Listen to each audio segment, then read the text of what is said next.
احد کیوں کہا جاتا ہے؟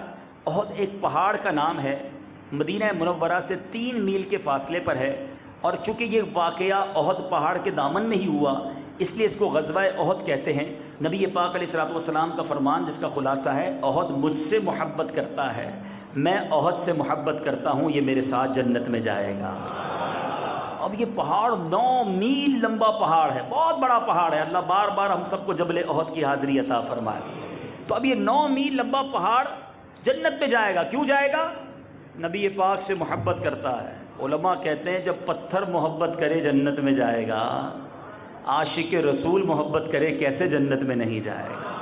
سچی محبت کر لو سرکار دو عالم صلی اللہ تعالی علیہ وسلم سے، جنت انشاءاللہ ہمارا ہی مقدر ہے۔ سرکار کے غلاموں کے لیے بنی ہے جنت، حور و قصور و غلماں منکر کو نہ ملیں گے، انشاءاللہ یہ ہمارے لیے ہی ہے، لیکن بات یہ ہے کہ سچی محبت کرنی ہے۔